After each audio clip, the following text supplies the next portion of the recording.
Well, Oh, I see. I don't know why you guys are here. I guess That's great. Very good, very good.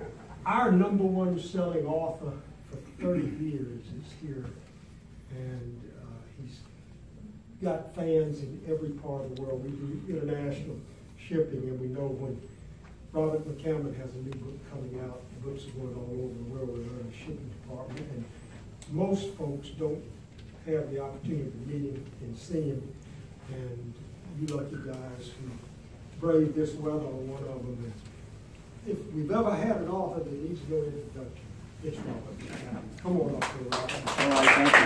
Appreciate it very much.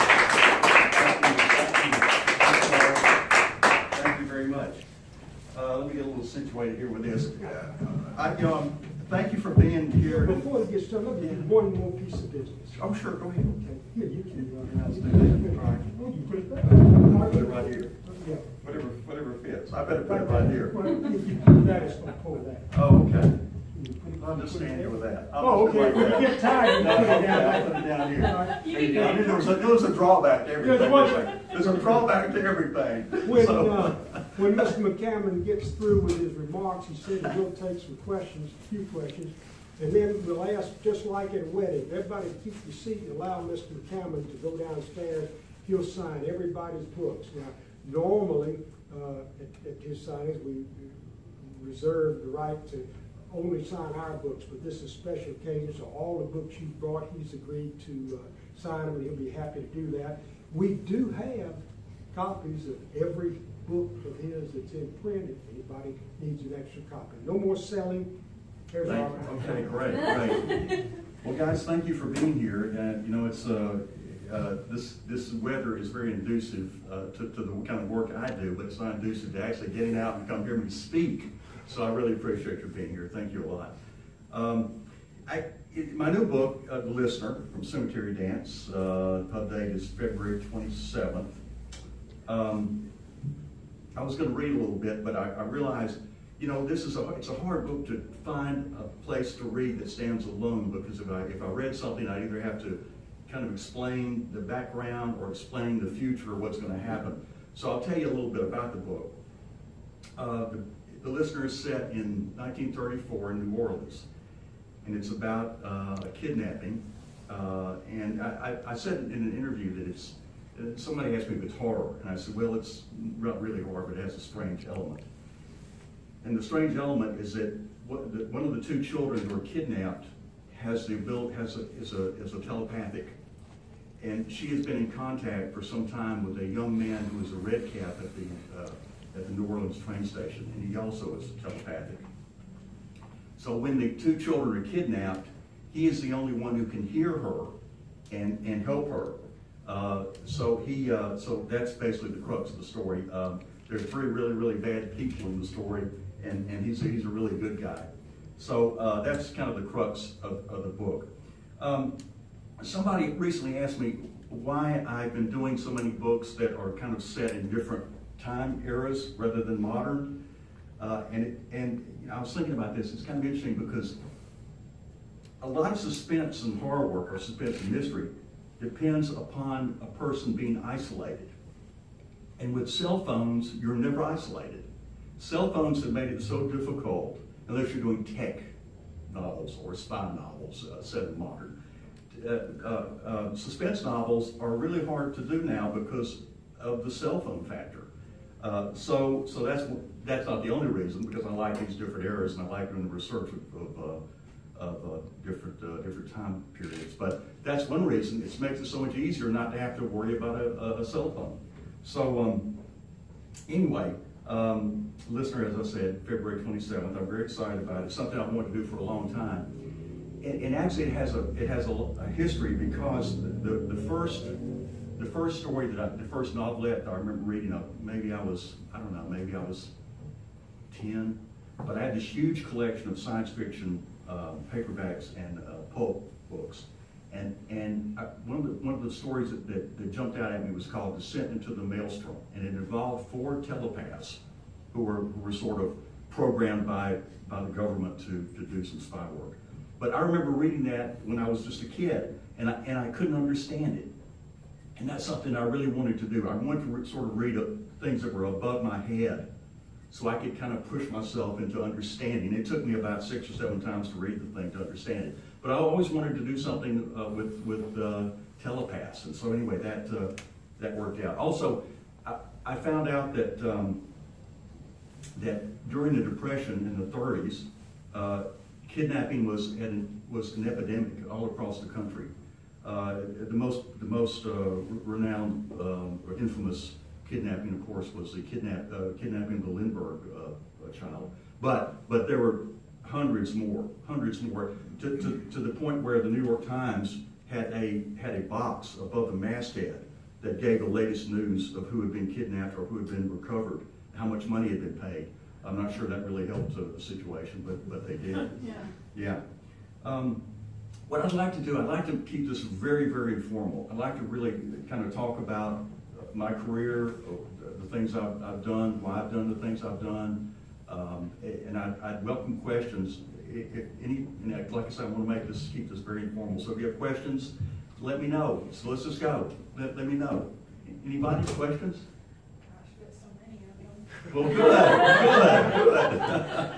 good. So, was there ever a chance that I love what you did when you did the episode for the Twilight Zone? Yeah. When they started going out and they started doing the new ones, did they ask you to come back and create more for them? No, the guy actually who was in charge of doing that show, the show didn't do very well. Yeah. That Twilight Zone didn't do very well. He said that the Nightcrawlers that I did destroyed the show because it was so intense. It drove watchers off. And you know who said that? You know who said that? The guy who was in charge of that was George Martin, who now does Game of Thrones. Oh my God. That's right. So anyway, so George kind of took control of the Twilight Zone at that time, and a lot of the shows began to be fantasy because that's really his thing. You know, it kind of turned away from horror, science fiction to doing basic fantasy. But no, I didn't get asked. It's okay though. I've got other things to do. But thank you anyway. Yeah. This is more just kind of like a fan theory type question. Okay. Right now we're kind of in an age of cinematic universes, Right. and everyone tying their stuff together. And of Right. course, like with the recent movie adaptations of his work, like Kings, like Right. they try to tie it together. Right. I have noticed certain references in different of your books to other ones, like Dale, I think is Right. mentioned in Yes. They Live. Right. Was that ever intentional? Was that ever like? Did you ever? Greater plans? I guess some of it was, but it's almost an unconscious thing, and I don't know exactly where that comes from. I don't think I really set out to do that. A friend of mine recently read Usher's Passing. One of my favorite books, first of all, is Jonathan Strange and Mr. Norrell. I think that's a great book. But a friend of mine recently read Usher's Passing and he reminded me that the writer, Riggs, in the book, uses the pen name of Jonathan Strange.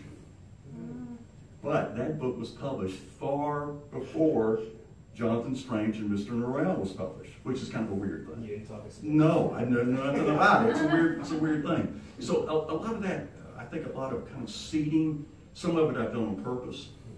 I do a lot of that on purpose in the Magic Corpus series because I have great fun with that. I mean, I have such fun writing that and seeding little things in there that are references to past books and also references to books that are coming up.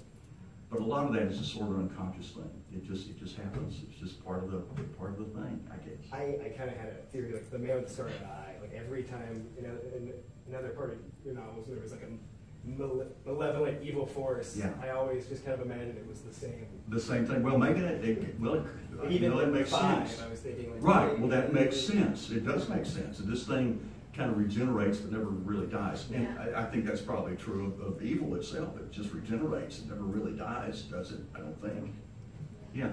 Interesting that speaking also of Usher's Passing, many years ago, I got a copy of a dissertation that somebody had written in college for Usher's Passing, and they pointed out all these things that had to do with Edgar Allan Poe, and it's like, this scene had to do with Poe's story here, and this, that, and the other, and this poem, and I thought, huh? What, really? So it's like, I didn't have that in mind to do that, but she evidently found that. I mean, did I do that subconsciously? I don't know, because I did not consciously set out to do that, but she was able to find these things, and again, I don't know how that happens. It just does, yeah. life, when you're in the very first pages, when you say it's a boy's life and you say it's also a girl's life. Yes. Is that because your daughter was just born around that time and you Well, wanted to add that? that's part of it, but also, even though the story is about a boy, it's certainly a girl's life too. A girl could certainly fit into that story. I just So- knew you had a daughter, so I wondered if Yeah, that was yeah. It wasn't just that. That was part of it, but Okay. it wasn't just that. Yeah. Have you finished Cardinal Black? Not yet, not yet. I'm hoping to finish it. I'm going to finish it by the time the listener comes out, because I want to be able to get back. It's been a little while. But I tell you, it was so difficult tying all those. Did you read the last one, The Freedom of the Mass? Absolutely. Okay. Well, there was a lot going on in Freedom of the Great a lot going on. So when I sat down to do Cardinal Black, I'm looking at Freedom of the Mass saying, how am I going to tie all this together? Because there's a lot that you have to tie together. I mean, all the opera star and the place in Wales and everything, So I was open. But what I wanted to do also is I wanted to tie everything together, but I didn't want to say, okay, now I'm the narrator, and the narrator now is stepping outside the story, and I'm going to tell you what's happened up till now. I didn't want that to happen. So I had to figure out a way to integrate it into the story where I could bring the reader up to speed about what had happened. And that involves Laura Puffrey's pen. So anyway, that worked out. But it was difficult to figure that out. But that's part of the fun, though. I mean, part of the fun is the challenge of saying how are you going to do something, when it's very involved too. It's fun. It's fun, but difficult. Sometimes, but it's fun. Yeah. Besides Blue World, do you think you're going to come up with any more short stories? I'm sure I am. I have some more to do. I do a short story, and I probably will do it for the limited edition of Cardinal Black. I've got all sorts of stories in the Matthew Corbett world to do. Okay. And the cool thing, and the fun thing for me is that I've been able to create the world where. Have you been keeping up with the Matthew Corbett series? Okay. Well, you can do a story with Minx Cutter in it. You can do a story with Mrs. Harold. You can do a story of Hudson, of course. I mean, you can go all sorts of places. You can go back in time and do a story when Catherine Harold was in London. You can go forward in time. You can do all sorts of things. So I was planning on doing actually a book of short stories based on that whole. I just know since Blue World, you haven't come up with anything, and I really like the science fiction some of it. Yeah. I was going to do after River of Souls, I was going to do a book called 7 Shades of Evil. That's going to be 7 stories set in the Matthew Corbett universe. But I decided I don't have time to do that because people are waiting for the next book. So I had to go ahead and do that in a hurry. And I think by the time I finish the series, I'm not sure I'll be able to go back and do that. But I do have some other short stories in mind I'm going to probably do.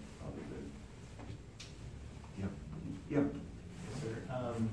I was introduced to your work through Boys Life as a teenager, and I kind of felt like I really understood the soul of Alabama, having never been here. I was in Texas at the time, not knowing that the Air Force would send me here 20 years later. Oh, okay. And so mine's just more of a commentary that I've been forcing your book, specifically Boys Life, but a lot of them into a lot of people's hands over the past Well, good. couple Thank you. years. Thank you. So just wanted to thank you. Thanks. Boys Life, I don't know if you know the story, I've told it several times, but I'll tell it again if you don't know. Boys Life started out as just a basic murder mystery set in a small town in Alabama, and I was working on it, and it just didn't go anywhere. I just didn't think it was right. So I had the idea for a long time to do a book about a boy growing up in the South, and he wanted to be a writer, and how that developed, and the people in the town, just make it sort of like an Our Town type of thing, just really go with it. So I did that. I decided to do that, and I'm just going to tell you the truth. I mean, I was very excited about finishing the book, and I thought, man, I'm excited about this, and when I turned it in, they're going to say, Rick, we're just proud of this. This is great. So I turned it in, and I got the phone call, and the phone call was, Rick, we're not sure that this is really the book that you want to write. Oh. Because your fans expect a horror, and this is not a horror. And so, that really took me back because, and let me just say, until then, as a young person growing up in Alabama, Birmingham, going to New York and meeting these people in the publishing business in New York, I had the feeling that they were gods. I mean, these people were gods. They knew everything. And whatever they told me to do, Well, not whatever they told me to do, but they gave me good advice, and I knew it was good, and I thought it was good advice. I would take it. You know, no question about it. So these people to me were gods. But after I realized they did not understand boys' life and see the potential of this story, I realized they were not gods after all. You know, they were, and there used to be gods in this business, and there were gods who understood English, and they understood what people wanted, and they understood the power of imagination and the power of books to be doors into different worlds. But since then, and I'm sure you've heard this and you understand this, the corporate influence is huge in publishing. So the corporate influence looks at something and says, you know, you're a horror writer and this is not horror. Well, you know, soon after that, I decided, well, you know, I really want to do something different because I thought the horror market was very constricted, and I was feeling very constricted in the horror market. So I decided to do the book The Village, which is a World War II book set. It's about a group of Russian. It's about a Russian theater group who goes out and does. They do plays for the soldiers on the front line in Germany, in Russia, and. You know, I turned that in, and that was about, I don't know, about 400 and something pages, and I thought that was pretty good. But it was like, no, we couldn't get anybody to publish it because I'm a horror writer, you know. And what I didn't realize is, and I'm okay with it now, but I had a little problem with it at that point because I always thought that it's not necessarily what you write. You can write all sort of different things. If people like your work and like your names, not necessarily that you write the same thing all the time, you know. But again, that's kind of the way the corporate mind thinks. So, you know, at one point I was going to do historical work, and I had all sorts of historical ideas to do. But again, after I turned in The Village, it's like nobody wanted to buy that. So I thought, it's like, no, you need to go back to horror, you know. So I said, well, and that's really why I took a break for about 12 years.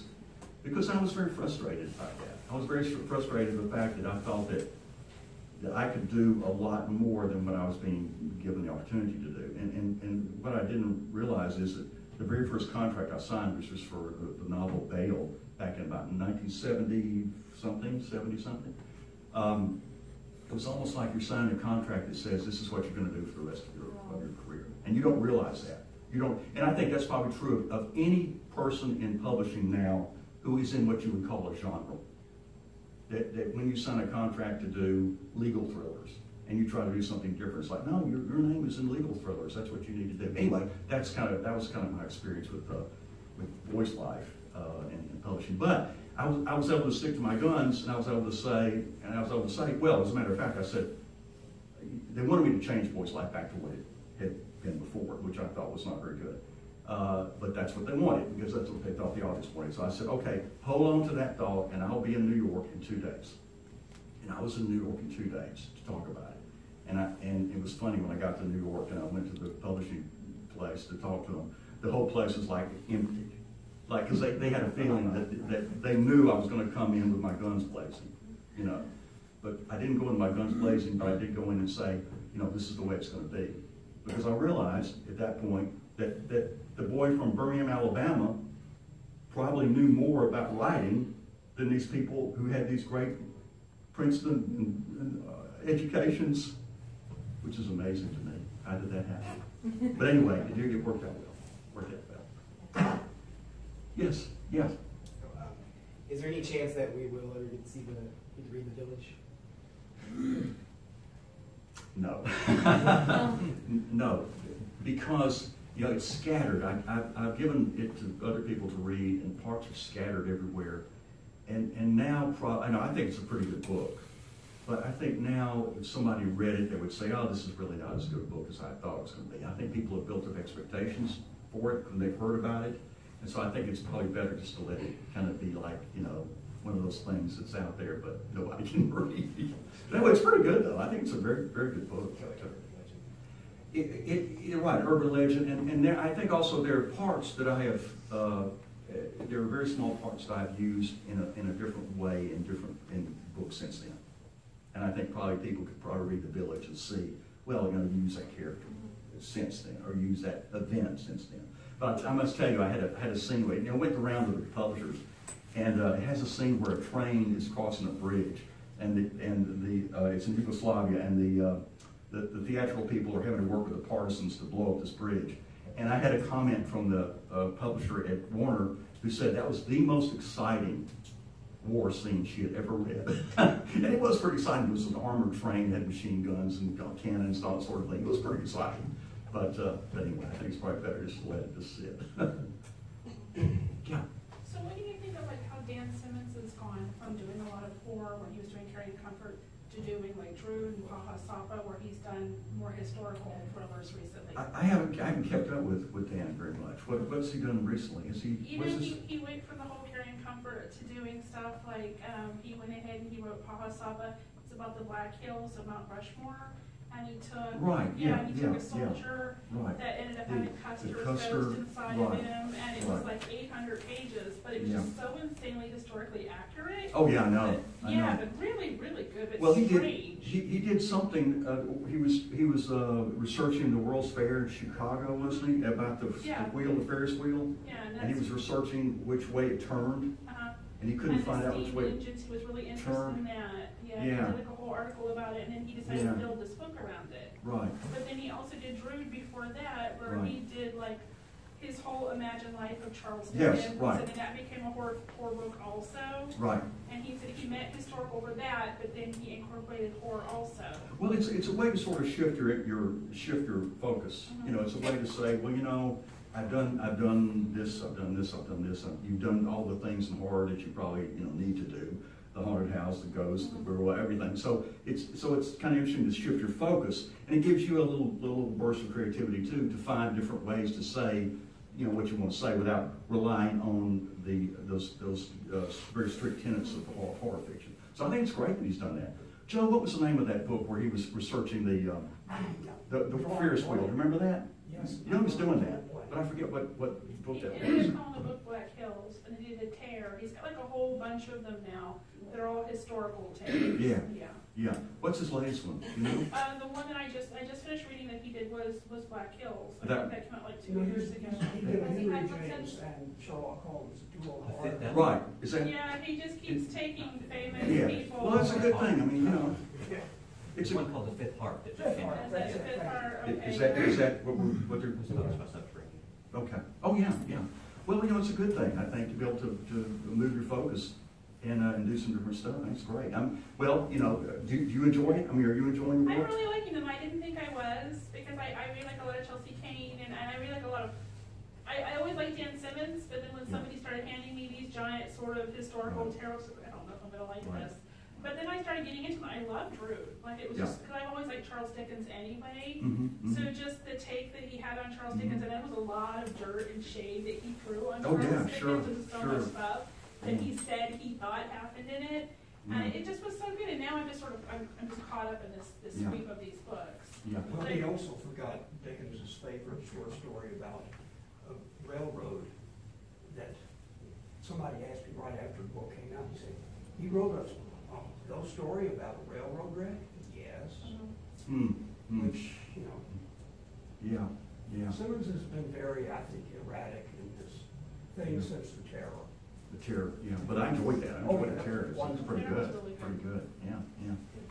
But anyway, like I say, you know, that's something I enjoy doing, is sort of doing some different stuff. You know, within the confines of, well, I would say not really in the confines of horror, but strange stuff. I mean, I don't think the Matthew Corbett series is horror, but you know, I grew up watching Hammer films, those great old Hammer films, and what I wanted to do was like create sort of that atmosphere, not necessarily the horror monster atmosphere, but sort of a brooding atmosphere and a dark atmosphere. But I'm able to, with the Corbett series, I'm able to put humor in there too, which I really enjoy doing, and it's good to do. I realize the value of humor in horror or in suspense is that it emphasizes the suspense. You know, horror actually does emphasize that, which is a good thing. It's a good thing. Humor emphasizes it. Yeah. So yes, anyone else? I think I have to ask. Do you get exhausted of people asking you about Stephen King? Do you get tired of people asking if he opened the door for horror, etc.? Well, the interesting thing I think is that he opened the door, but he's also going to close the door, because it's closing for just about all other horror writers. Because This is something I don't think that is not unknown. The idea that the New York publishing business wants basically one name, and it's to their benefit to have one name because they're able to, they're able to Well, concentrate. he's from Joe Hill now, who is Joe King. That's right. Joe King, and Owen, his son. and Owen. I So, think that the name is King Joking is hilarious. so they're building a dynasty, but I think the thing is that, and I don't think I'm going to roll in to say this, that it closes the door basically on other writers. And also, King's ardent fans, they're going to support King. They're not necessarily going to support anybody else. And as a matter of fact, I just saw a tweet, and I know this is being filmed, and I hope it doesn't get mad at me, but I saw a tweet from Peter Straub who said basically that he was ignored by the King hardcore fans. And it's like, the hardcore King fans want one person, and they kind of get a little upset. It's if anybody else sort of does the work, I think. There's a lot of places to find horror if you want to find it. Yeah, if you want to, but it's not necessarily going to be mainstream. I always find it so interesting, like the hardcore King fans that bash other horror writers. Right. When Right. King himself has just praised most Right. of them. And you, Right. Oh, I know. Sure. And like, Sure. it's so fascinating. Yeah, that- but it's like the people who like Marvel as opposed to DC. I mean, it's the same sort of thing. It's sort of a tribe thing. It's like, well, I like this, and I don't like that because I just don't like it. I want Marvel to do great, but I don't want that person to do great. I don't want DC to do great. Whatever. So it's sort of a matter of tribes, and King himself does not buy into that. I think King himself is like, there's room for everybody. This is great. There's room for everybody. But the corporate does not buy into that, and also the hardcore fans don't buy into that either, because they really just want one. And when they want one, the corporate mentality reacts to that and says, well, there's just going to be one. And they're really kind of building a dynasty. He's building a dynasty with his sons, which will be interesting. So go back to the question. Do I get tired? My problem was that I was compared in my early career so much with King that it made the hardcore fans mad. And I remember I said, please don't do that. Don't do that. Don't. And I remember there was one newspaper article that said, no, this is great. The man who would be king. Do you imagine how that went over? Imagine how that went over with with hardcore fans. But King doesn't mind. I mean, he's fine about it. But no, that was not good. Whoever wrote that article was very proud of Oh, yeah, I'm sure. I'm sure. But when I saw that, I thought, no, it's just going to be trouble. Anyway, yeah. Anybody else? What do you think it'll take to break through that? Is it going to come through like indie publishing, self-publishing? It's going to be a long time coming, if ever, because the dynasty is being built. Like you say, you can find horror. You can find horror with a small press, indie press, and self-published. But in terms of going to the bookstore, going to Barnes and Noble, and finding them, they're not there because the publisher's not going to give a space for them. It costs them money to buy space for books in bookstores, and they're not going to do it. They're just not going to do it. That's the same phenomenon that shuts you down on Boys Life, in their opinion. Absolutely right. Absolutely, but you can't change it. You just have to kind of grit your teeth and do the best you can do and keep going and say, just keep going. Because if you want to create, you can't just, I did just stop for like 12 years, but I missed it. And because in that 12-year period, I thought, I'm trying to get this new book published. I can't get it published, so basically my career is over. But then I started thinking, the idea of Speaks of Nightbird came up, and I thought, this is sort of it's not really horror, but it's a little strange, a little creepy, it's a little whatever. And then when I turned that in, it was like, what is this? This is not horror. And again, I had to fight for that one. So I had to do a lot of fighting, but it's all worked out well. And to me, it's all fine now because I'm on a good roll. I'm on a good roll, and I'm at an age now where I don't really care. Yeah. It's all about all your books getting boxed in with horror. Did that happen with the Wolf Hour? It's not really horror, but did they just pass on because it had a werewolf in it? Right. That's right. Just the monster alone. It's That's right. Sure. That's right. And I'll tell you something interesting that Wolf's Hour was not purchased because they don't own it. Universal had it, and they were going to. Well, I always thought it would make a good movie, but I wanted it to be a standalone movie. They were going to try to tie it into the Dark Universe. Oh. And it's like, I know. It's doomed to fail. You don't want to get Doomed. So it's like, I'm kind of glad that they're not going to. In fact, they were filming, or they started to film Bride of Frankenstein. I think they stopped working on Bride of Frankenstein because they all the executives who worked on that Dark Universe thing have left Universal. Really? So it just bombed really badly. So, or they couldn't get it right. Like they had Bardem as the monster. Right. Apparently Joey turned it down. Right. Yeah. So anyway, they shut all that down, which is, I don't really care. You know, as long, and people ask me, well, don't you want to see your books become movies? Or they would be fine. It would be great. And that is what really created Stephen King, the movies. You know, when your first movie is gold, your first book is made into a movie that turns gold. You are gold. You're set. You're set. But you know, my books are my children. I will always have control of my work, my books. Whereas, you know, I've been asked to do screenplays and stuff, and I've said no, I don't. You know, because that's a room full of people, and it's that corporate thing that you get involved in a bunch of corporate people and in a room. I certainly don't want to do that. So I'm happy as long as I have control over my work, which I have complete control over my work now, especially with a smaller press, with Cemetery Dance, with Subterranean I had, and with Cemetery Dance also. But you know, to have that complete control over your work is a wonderful thing, and it's kind of rare these days too, to have complete control. Yeah. A couple of questions. One is your reprints through Subterranean at an end now. I know some of the things haven't come out yet. I'm sorry. The Subterranean has been reissuing your earlier books in really nice editions. Oh yeah. But it seems to have ended. So Yeah. we should not expect that many more Subterraneans in the future. Right. The next question, leads right into this. Would you be interested in Jared Walter's Centipede doing an edition of Usher's Passing, for example? Usher's Passing is being worked on. Okay. Yeah, that's being worked on. So we're good there. But thank you anyway. Thank you. I appreciate it. Thanks. Well, would you like to see Centipede edition of one of your books? I would love. Okay. Well, thank you. I appreciate it. All right. Well, anybody else? Last. Is it too late to ask about the mystery walk? Where did you get the idea for the mystery walk? I just want to remind her. I know everybody loves Boys Life, and I do. Well. But the mystery walk's always been my ultimate favorite. Oh, really? Yeah. Really? Yeah. Same here, actually. It was Yeah. not first. Really? Well, a guy is coming to Alabama. He's a producer, and he's interested in doing a movie of Mystery Walk. We don't know. I mean, you know, that's all pie in the sky. Believe me, it really is. And so he's never been to Alabama before, so he's going to come. This really puts me on the spot, I have to say. I mean, his wife, he sees this is like, you know, I mean, puts me on the spot. He's going to come from Los Angeles, Hollywood. He toured him of Alabama, so we can get an idea of what it's like here.